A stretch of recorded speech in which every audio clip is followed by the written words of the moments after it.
നമുക്ക് പ്രായമുള്ളതുകൊണ്ട് നമുക്ക് ഒരു ആഗ്രഹം ഉണ്ടായിരുന്നു. ഞാൻ ഒരു വീഡിയോ കാണിച്ചു കൊടുത്തപ്പോൾ നമുക്ക് ഇങ്ങനത്തെ പൂത്തോട്ടം ഒന്ന് പോയി കാണണമെന്നുണ്ട്. പക്ഷേ നമുക്ക് യാത്ര ചെയ്യാൻ ബുദ്ധിമുട്ടാണ്. അപ്പം അന്ന് അതിനു വേണ്ടി നമുക്ക് ഇവിടെ തന്നെ ചെയ്താലാന്നുള്ളതിൽ ഞാൻ കുടുംബപരമായിട്ട് ചെയ്തു.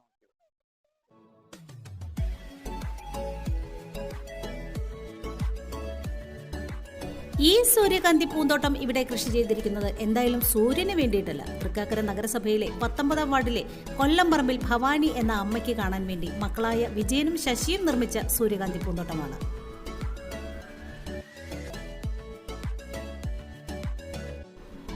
ഡിഗ്രി ഹോൾഡറായ വിജയന് കൃഷി ഒരു ഉപജീവനമാർഗം മാത്രമല്ല, മാനസികമായ സന്തോഷം കൂടി തരുന്നു എന്ന് പറയുന്നു. നമ്മൾ ആദ്യമായിട്ടൊരു പരീക്ഷണാടിസ്ഥാനം ചെയ്യുകയാണ്. സൂര്യകാന്തി ജമന്തി നേരത്തെ ചെയ്തുകൊണ്ടിരുന്നതാണ്. അതേപോലെ തന്നെ അമ്മക്ക് സൂര്യകാന്തിയുടെ ഒരു വീഡിയോ കാണിച്ചു കൊടുക്കുക കാണുന്നതിനായാലും പറഞ്ഞു. ഞങ്ങളത് കൊണ്ടുപോകാൻ അവിടെ പോയി കാണാൻ പറ്റില്ലാത്തതുകൊണ്ടും ഞങ്ങൾ ഇങ്ങനെ ഇത് ചെയ്ത് നോക്കാമെന്ന് വിചാരിച്ചതാണ്. പിന്നെ ഈ തമിഴ്നാട്ടിലൊക്കെ പോയി കാണാൻ പറ്റാത്ത ഒരുപാട് ആൾക്കാരുണ്ടാവില്ല, അവർക്ക് കൂടി കാണാൻ ഒരു അവസരം ആയിക്കോട്ടെ എന്ന് വിചാരിച്ചു. ഇതിൽ നമുക്ക് സാമ്പത്തിക ലാഭം അല്ലെങ്കിൽ സാമ്പത്തിക ലക്ഷ്യമൊന്നുമില്ല.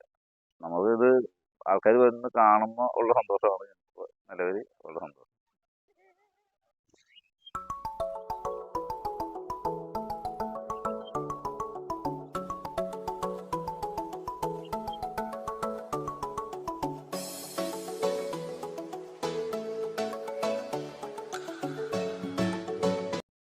ഞാൻ എൻ്റെ ഒരു ഫ്രണ്ട് പറഞ്ഞനുസരിച്ചാണ് ഇവിടെ കുട്ടികളെയും കൊണ്ട് വന്നത്.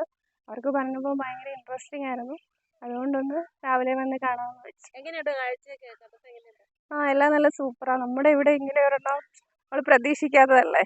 അപ്പോൾ കണ്ടപ്പോൾ വളരെ സന്തോഷം തോന്നി.